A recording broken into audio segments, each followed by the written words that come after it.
This is Piers Morgan Uncensored, and this is the interview the entire world has been talking about. Cristiano Ronaldo, one-on-one.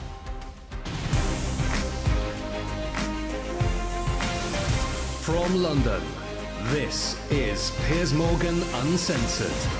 Welcome to a special edition of Piers Morgan Uncensored. Cristiano Ronaldo is a football megastar. In my opinion, the greatest player to ever grace the game. He's also one of the most famous people on the planet. He's had the toughest year of his life, on and off the pitch, facing personal tragedy and a barrage of criticism from fans, pundits, even his own coaches. Everyone else has had their say. Now, it's his turn. And Cristiano is most definitely uncensored. Cristiano, let me start just by asking you, why are you doing this interview with me? Because I think it's the time to say something. And because I like you. As simple as that. Well, don't say that in public. Well, I like you too, and I appreciate it, because I think that you've had to sustain a lot of criticism this year in particular, probably more than at any stage in your career. And I think it's time to set the record straight and to clear up a few things, not least, I suspect, for the fans of Manchester United. You must be wondering what the hell's been going on. Oh, as I say many times, the fans, I'm always gonna say good about them. They are the most important things in football. You play for them. They're always in my side. I feel that every time when I walk in the streets, the fans coming to me and they appreciate what I do for football. And for me, it's the most important in football. The fans, for me, is everything. I want to take you back to last summer. You're at Juventus, and there's massive speculation about where you're going to go. And the big rumour is that you're going to go to Manchester City. So first of all, how close was that to happening? Well, honestly, it was close. It was close. It's something that they spoke a lot, and Guardiola say 2 weeks ago, I guess, that they try hard to have me. But as you know, as my history in Manchester United, your heart, your feeling, the history that you did before, make the difference. And of course, as well, Sir Alex Ferguson. So I was surprised in the same way, but it was conscious decision because the heart speaking loud in that moment. You were a Manchester United legend. So when you say your heart led you, it's because of that, the history you had with the club and the relationship you maintained with Sir Alex, with the fans. I think it was the key. It was the difference in that moment. But I cannot be loyal if I would say that Manchester City wasn't close. But I think I did conscious decision. I don't regret at some point. And as you mentioned before, Sir Alex Ferguson was the key. Did you speak to him before you Yes, I back? did. Yes, I did. I spoke with him, and what did he say to you to try and persuade you? He said to me that it's impossible for you to come to Manchester City. And I say, okay, boss. So I took the decisions, and I repeat I was with conscience that it was a good decision. You came back and it couldn't have started better. You played at Old Trafford. Yeah, you won 4-1 against Newcastle. You scored twice. Sir Alex was there, loving it, obviously, the return of the prodigal son. Your mother was there, the return of her own son. Your mother was crying, obviously. Obviously, yes. But what a comeback. How did that feel that day when you came off the pitch? Well, that feeling was amazing, but not only the day of the game. I felt before the week before that everything changed. The world speak about me, Cristiano, back home, back where they belong, so it was a special moment to be back to Manchester United, to perform for our fans, and of course to score 2 goals was the best welcome that I received in Old Trafford. It was a memorable day and unbelievable day too. The Viva Ronaldo chant went up. Yes, Viva Ronaldo. You like hearing that? Be back. Of course I did. Yeah. As I told you before, the fans for me, they are everything. 2 things happened, I think, within 24 hours of you re-signing for United. One, you broke the all-time record for shirt sales in 24 hours. You actually beat a guy called Messi at PSG. You must have been happy about that. Of course I do. As you know, I don't follow the records. The records follow me. So it's good. Another one in my book. And the other one was the Manchester United tweet announcing that you were rejoining the club was the most tweeted or most liked tweet, I think, in Twitter history. It's good. As I told you before, it was a good moment. Nobody expect, because things change around, in my opinion, in 72 hours, which is you plan, or they spoke, not only Manchester City but other clubs too, spoke about your name, that you will change Juventus for another club. But Manchester United wasn't there, wasn't in that pot of that teams, but surprised everybody, even me, to be honest. After a few weeks, things weren't going well at Manchester United. The club just wasn't firing. And in the end, Ole Gunnar Solskjaer, the manager, got sacked. And that's within like 2 months of you coming back. What were you feeling about what was going on at United? And what did you feel generally about the club itself and the state that the club was in compared to when you'd been there before? Piers, to be honest, when I signed for Manchester United, I thought everything was changed, because it's 13 years that I'm changed. I was in Real Madrid 9 years and 3 in Juventus. And when I arrived, I thought everything will be different, you know, the technology, the infrastructures and everything. But I was surprised in a bad way, let's say in that way, because I saw everything was the same. And Manchester, it wasn't in that moment that, as you mentioned, that Ole was sacked.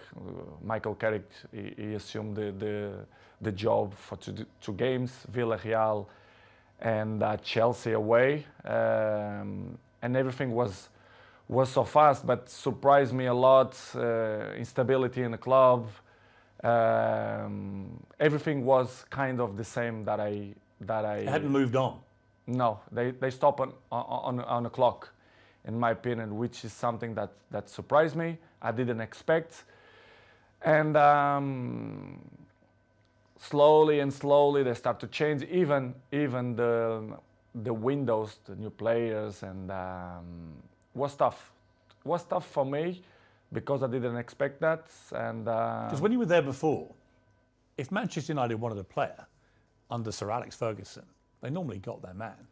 Right now, it's a very different environment. After many years of failure since Sir Alex retired, United weren't getting the top players anymore. So were you surprised by that dynamic changing as well? Because you would have been used before to them, if they wanted top players, they got them. I was surprised. I thought when I signed, that they signed in that year Sancho and Varane plus me, that things will be in the way that Manchester should be. As you mentioned, well, Sir Alex Ferguson left a big gap in the club. Not only Sir Alex Ferguson, but one person that I thought make the difference, David Gill, the president, a very, very good man. And the structure around Sir Alex Ferguson was very important too. I knew that Manchester United wasn't the same, but I don't see that it was so big gap, so big things that go through by the last 10 years. And it was the thing that surprised me more, to be honest. It was little things like even the swimming pool that the players use, the saunas, all these facilities. Nothing had changed since you'd left in 2009. Nothing changed. Surprisingly, not only the pool, the jacuzzi, even the gym. Even some points, the technology, the kitchen, the chefs, which is I appreciate, lovely persons. they stop in a time which is it surprised me a lot. I thought I will see different things, different, as I mentioned before, technology, infrastructure, but unfortunately we see many things that I'm used to see when I was 20, 21, 23, so surprised me a lot. You'd also, of course, as you said, you've been at Real Madrid and Juventus, where you saw them moving all the time to progress with technology, the latest thing, to improve performance levels. So you were able to compare what you'd experienced there with what was not happening at United. In United, the progress was zero, in my opinion.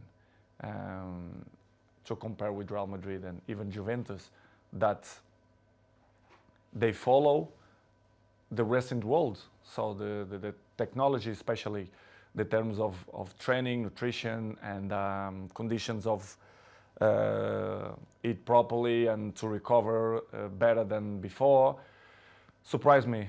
Manchester right now, to compare with that club, I think it's behind, in my opinion, which is something that surprised me. A club with this dimension should be in the top of the tree, in my opinion, and they are not. Unfortunately, they are not in that level, but I hope the next years they can reach to be in a top level. Up next, Ronaldo's scathing verdict on what's gone wrong at Manchester United.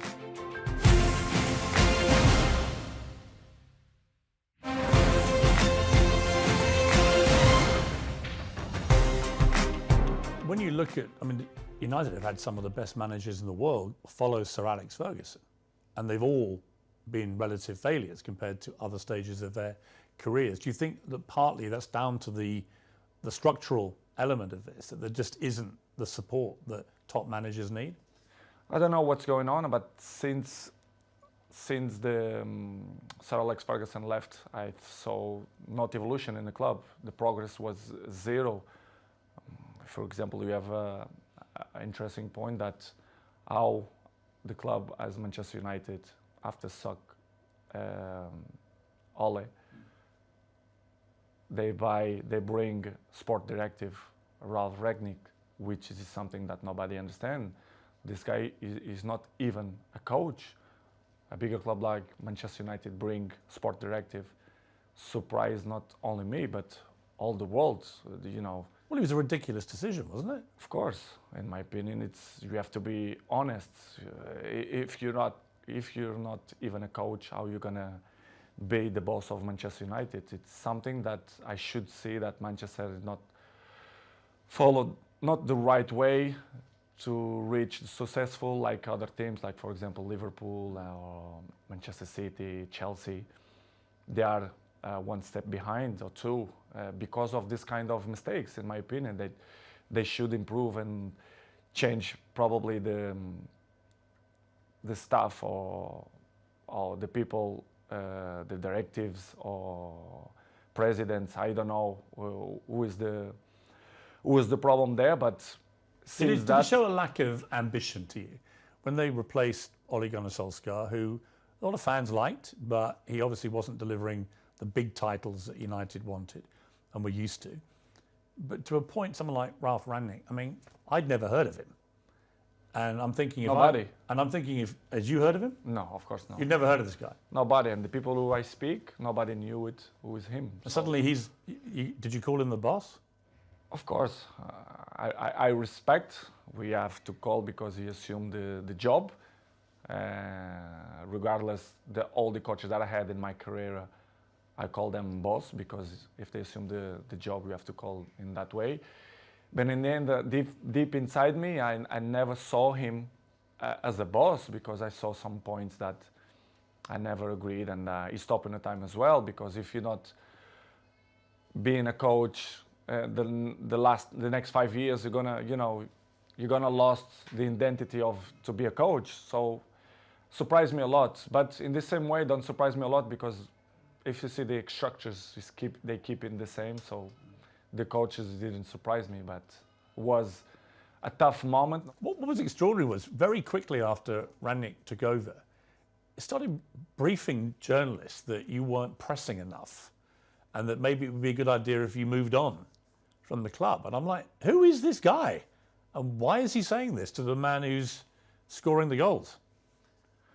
To be honest, Piers, it's something that I don't understand. It's the new coaches that coming around, they think they find the last Coca-Cola in the desert, which is I don't understand. The football there invents many years. So, but I respect any coach have a different approach, different opinions, different mentality, but kind of some points that you not agree. So I'm always like that in my life. I'm always been beside the best coaches in the world, Zidane, Ancelotti, Mourinho, Fernando Santos, Allegri. So I had kind of some experience because I learned from them. And when you see some coaches that they're coming, that they want to revolution the football, I not agree. I have my opinion. They agree or they disagree, but it's part of the business because in the end of the day, I'm in a club to win. And with my experience, I want to help, like always. And some coaches that don't accept. And, it's part of the job. Did he know what he was doing, Rangnick, or not? At a club like United? No, they don't.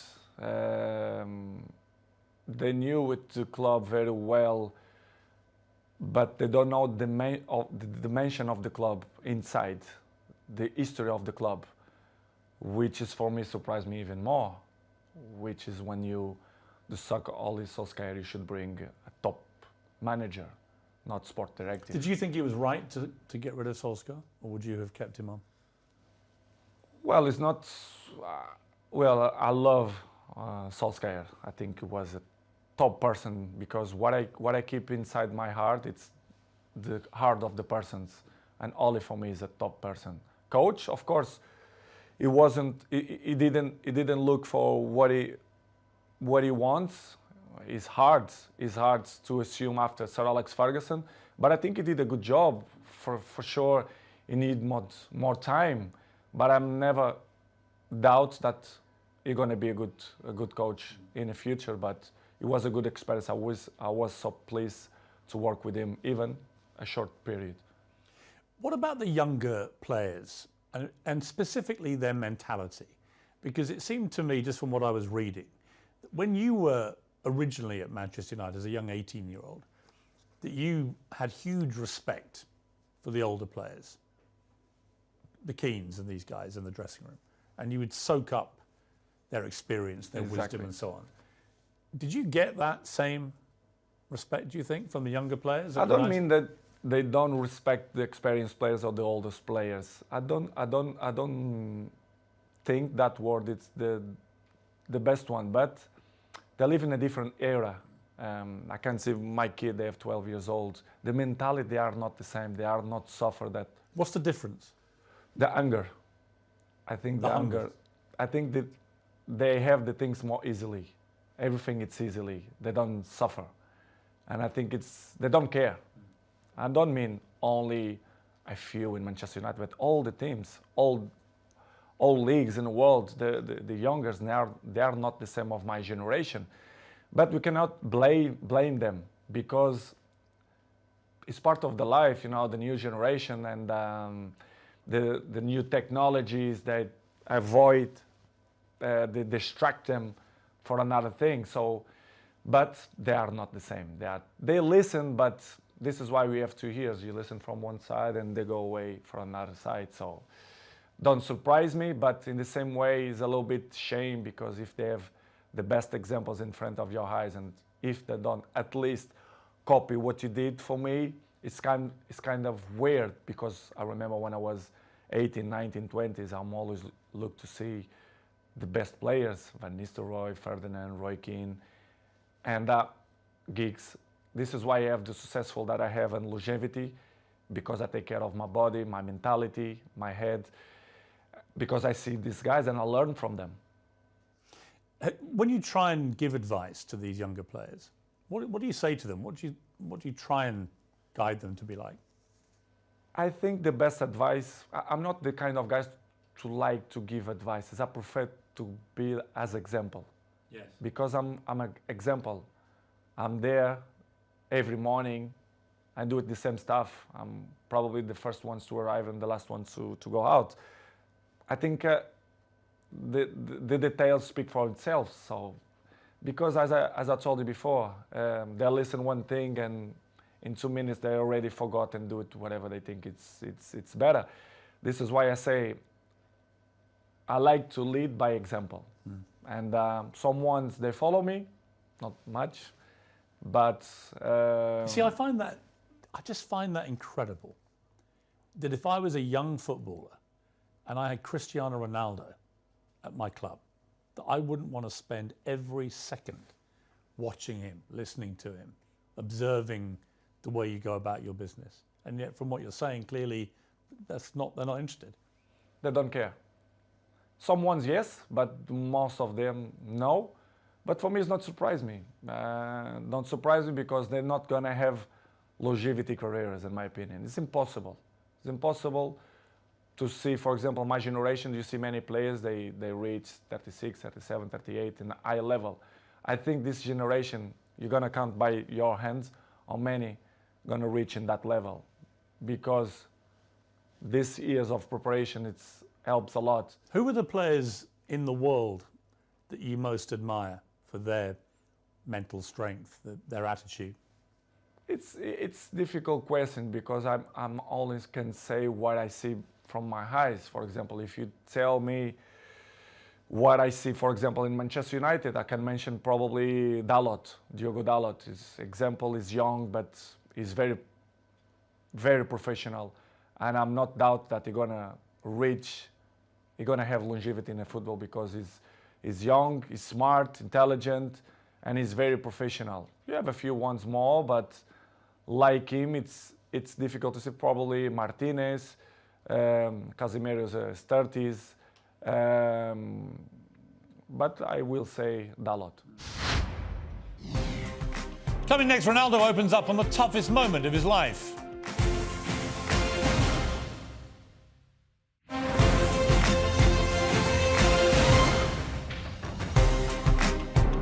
So Rangnick's come in, it's your second manager, it's not working, the results aren't great. You're still scoring goals regularly for Manchester United. You're about the only one who is.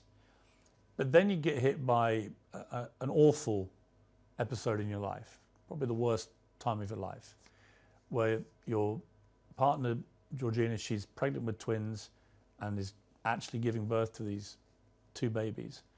And your baby son doesn't survive. And I don't think I can imagine, I have 4 kids, you have a lot of children, you know, you can't imagine a worse thing to happen than to go a full term of a pregnancy, particularly for the poor mother in that case, but also for you. What was that like for you, that time in your life? It's probably the worst moment that I passed through my life since my father died, you know.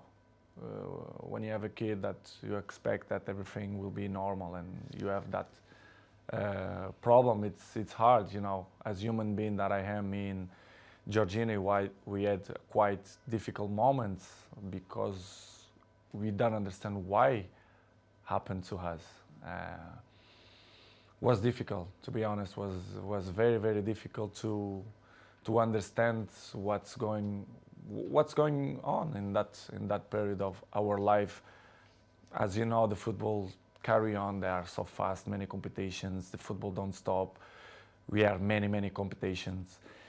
And pass through in that moment was probably the most difficult moment that I had in my life. Me and my family, especially Gio, that was tough. She said she was giving an interview about the new series of her TV show. And she said in an interview, a big piece of my heart shattered. And I asked myself how I could carry on. I had the answer nearer than I thought. I looked into the eyes of my children, and there I saw the only way of doing it, being all together. Yeah, I saw too. Yeah, this is why what we did.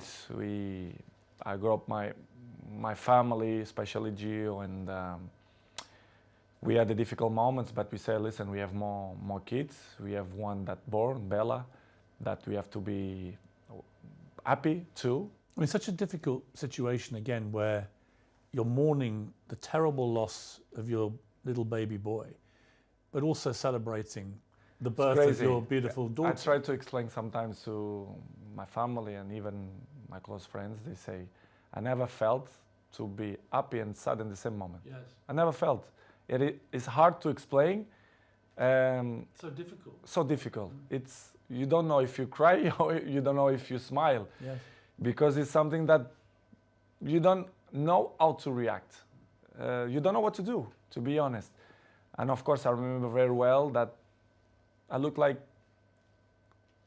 I don't know the word that to define what I felt in that moment, but it's crazy feelings, it's crazy emotional.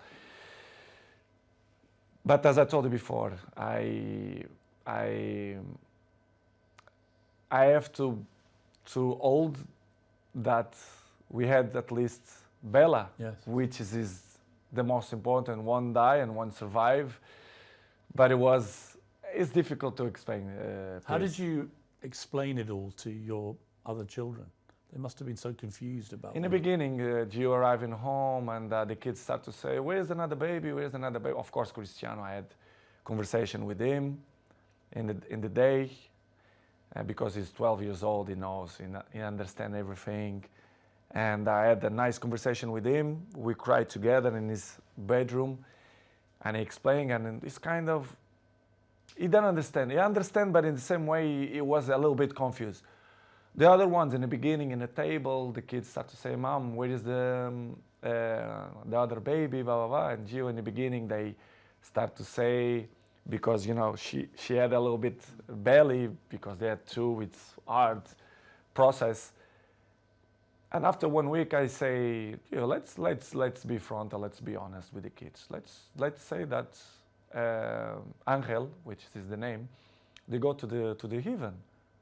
It's better to say in that way. Yes. And we start to use in that way. And the kids always understand when we had shots in the table, and they say, Daddy, I did this for Angel, and they point out for the sky, which is I say, and I like it the most because, you know, it's part of the lives, and I'm not gonna lie to my kids to say the truth, which was a difficult process, but in the same way, I become more father, more friendly of them. They become more close to his daddy, especially me with Georgine as well. Yeah, I was going to ask you that, because these things, they can make or break relationships, because the grief can be so intense. It can drive couples apart, or it can bring them closer. In my case, it was better in that way. I become more friendly of Gio. I was of course friend, but I see more lovely for her and for my kids, and I start to see the life with a different perspective. You understand, which is coming the point of, if you're gonna ask me for sure, the pre-season moments. Yes. For example, why I didn't go to the pre-season. Yes, I'm going to come to that. Yeah. But it was just to finish in that chapter was the most difficult moment. The last since my dad died, it was this moment that I passed through the last 6 months. Do you feel your son is with you in spirit? Do you feel that? Sure, for sure. His ashes is with me, like my daddy. They are here in my house. Yes. It's something that I want to hold for the rest of my life. I'm not thrown to the ocean or to the sea. I keep with me. They are next to my daddy. I don't know if you check. I have a small church down, and you do? Yes, I do. Like a little chapel. Yes, chapel, and I keep my daddy and my son. Do you talk to them? Yes, I do. I talk with them every time, and that they are in my side. They are, they help me to be a better man, to be a better person, to be a better father. And it's something that I'm really, really proud that the message that they send me, especially my son. Amazing. You had an extraordinary reaction from football fans, obviously from Manchester United, but I think you must have been just so surprised by the outpouring of not just support, but Liverpool fans sang on the 7th minute of their next game, "You'll never walk alone." The cop, the great infamous enemy of Manchester United. What did you feel when you heard that? I never ever expect that. Never.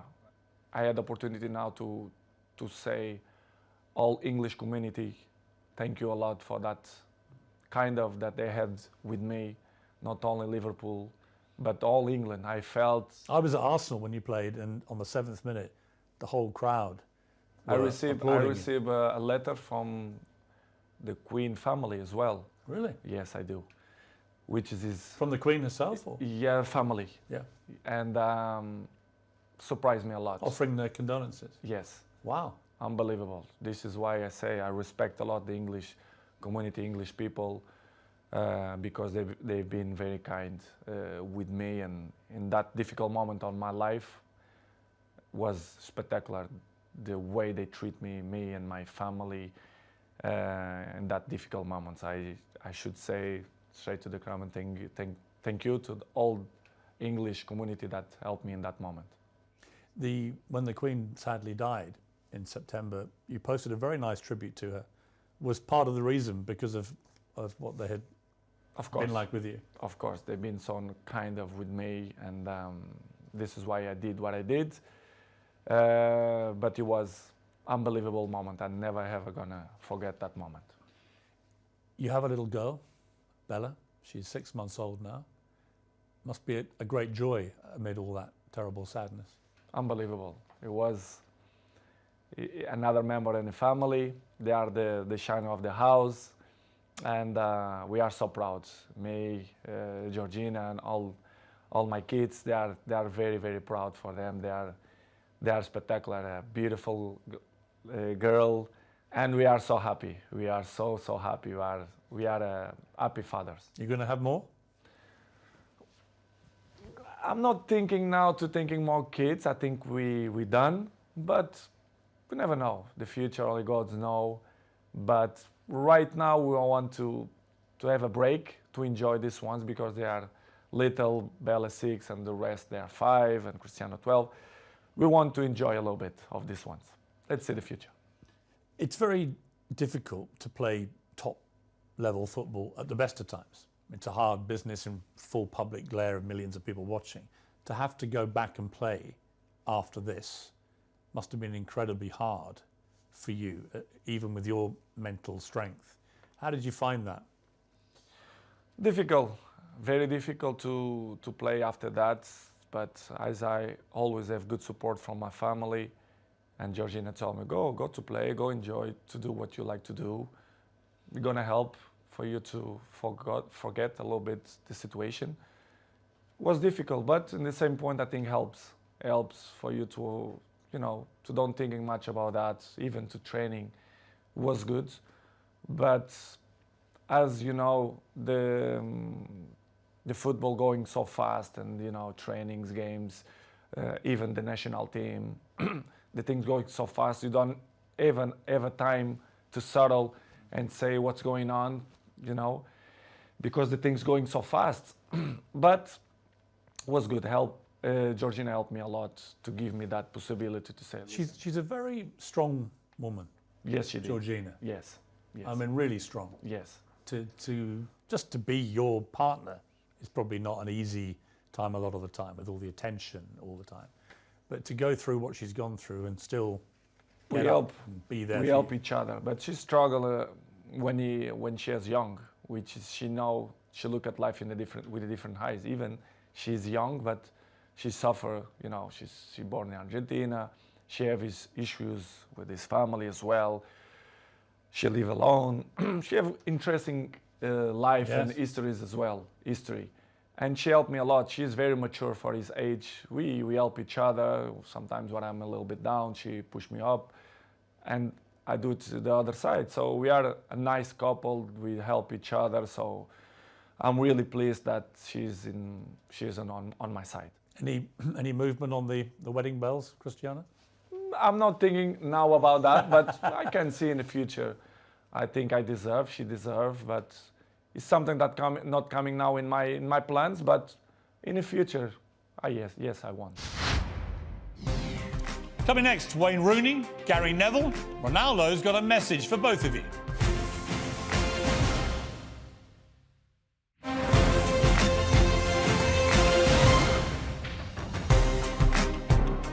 4 days after this terrible time in your life, United get a new manager, Erik ten Hag. Did you know much about him? A little bit through Ajax, the job that he did for Ajax. You end the season with 24 goals for Manchester United, including 18 in the Premier League, 6 in the Champions League. You were second in the Golden Boot for the English football. I mean, by any normal yardstick, that's an incredible performance. And yet you were still getting criticised. It was almost like, well, it's got to be your fault, even though you scored all the goals. Were you as bemused as I was that you were becoming the focal point for the criticism? I think it's easy to point out when you want to cover other things, to point out Cristiano Ronaldo. It's easy. Everyone know that press, they wanna put me in the first page because they know they will sell more, the interesting will be different. And I'm used to live like that because, I was 37, I know and I learn many things. When you are in the down of the wave, when you are in the top of the wave, you don't realize and you don't see things that you don't see before, which is I appreciate, to have bad moments, to see which people is in your side, who criticize you more, because they're looking for that. They don't like to see successful people. The people only try to bring negativism. And I felt the last 4 or 5 months that not only for me, but even for my family as well, for Georgina, especially around the world, the press criticizes me even more. Sometimes I don't understand why. Even Portuguese press, that they criticize me a lot. I don't understand, but I still believe that the jealousy is part of that. They want to cover many things that helps to shine other things. But listen, Piers, I know I'm 21 years in the top of the game, so I know how it takes. So for me, it's not a problem. It's hard when you are a little bit down to listen to this criticism. Do you read it all? Do you read newspapers? Do you read social media? A good thing that I have, I don't like to read because I know 90% of the times they lie. They are garbage. The press, they are garbage. Not all of them, but most of them. They don't say the truth. And they lie. They constant lie and they constant attack me and my family. They're always negativism against my family. Why I'm gonna read? Because I know they try to make me feel bad, me and my family, which is something hard to deal. But in the end of the day, I understand. But it's really, really hard. The problem you have is you're too famous. You are the most followed human being on Instagram. That you have, I just checked, 495 million followers. I have just under 2 million on Instagram.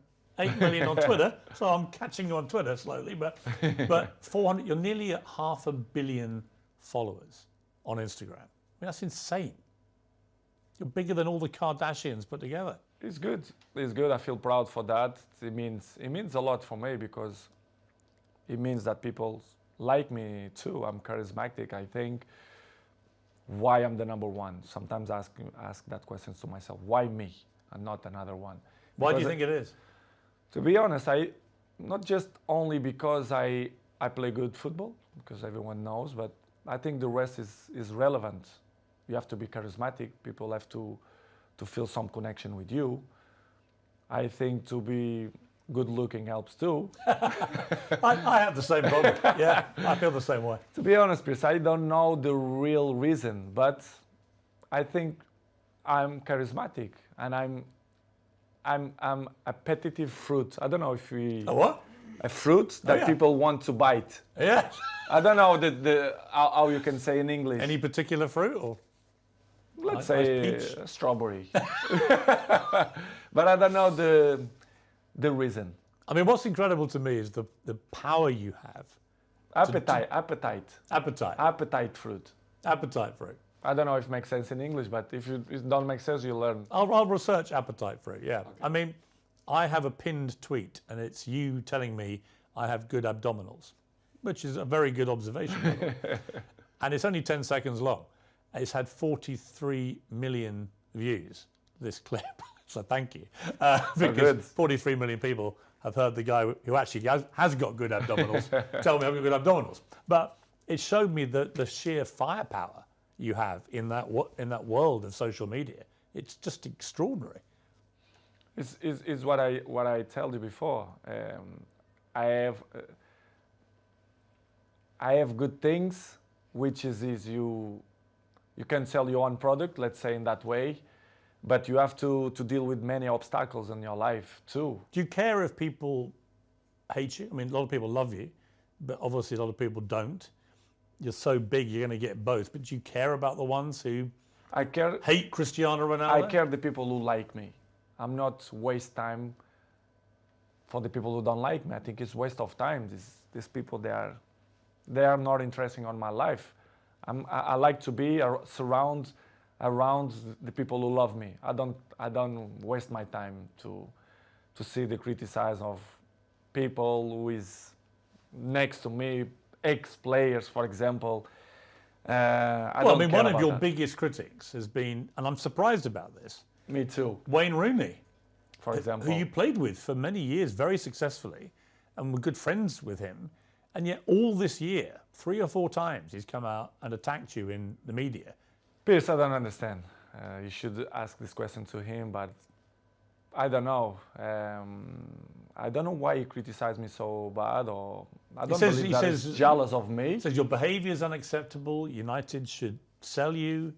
You know, blah blah blah blah blah. I mean, it's Wayne Rooney. It surprised me. It was 1 year ago or 6 months ago here in my house. You pick up his kids here and invite Cristiano to go to his house to play football. I really don't understand people like that, or if they wanna be in the cover of the paper, of the news, or they want a new jobs or whatever. Is it jealousy as well, perhaps, that you're still playing and still in the Man United? Probably, because he finished his career with 30s. So I'm still playing high level. I'm not gonna say that I'm looking better than him, which is true, but that is inarguable. I mean, there's no contest. It's hard to listen that kind of criticize and negative about people who play with you. For example, Gary Neville as well. Yeah, I mean, Gary Neville, you blanked him the other day on the pitch, and he looked quite upset, actually, because he obviously likes being your friend, but he's been pretty critical of you as well. People can have his own opinion, but they don't really know what's going on, for example, inside the training ground and Carrington area, or even my life. They should listen not only one point of view, they have to listen my point of view as well, because it's easy to criticize, but if you don't know the whole story, it's easy, you know. But it's, Piers, as I say before, it's part of... Are they still friends of yours, or do you have a line where... They are not my friends. They are colleagues. We play together. They're not coming. We not have a dinner together, for example. But as I told you, Piers, before, it's part of my journey. They keep criticize me, negativism every time. So I continue my trip, and I have to catch up the people who like me. Some of your ex-colleagues have been incredibly supportive. Rio Ferdinand has always got your back. Roy Keane always has your back. Whatever happens, he's always supported you and has continued to do so. Does that mean a lot to you? It means a lot, because I was in the dressing room with them. They are part of my journey in football as well. As I mentioned many times, Roy Keane for me was my best captain ever. Rio Ferdinand helped me a lot. He was my neighbor, I was his neighbor. So very, very good guys. Not just because they speak good about me, but they was there in the dressing room. They are football players. They know how players thinking and the behaves, etc. And to listen ex-colleagues or teammates to criticize you, and they always see one point of view. Do you feel a bit betrayed when they do that? Because you played together. It's easy to criticize. I don't know if they have a job in television that they must criticize to be more famous. I really don't understand. Do you think they use your name a bit to get attention? I think they take advantage of that because they are not stupid. Next on Uncensored, expect fireworks in the explosive second half of my 90 minutes with Ronaldo. You won't want to miss it. And whatever you're up to, keep it uncensored.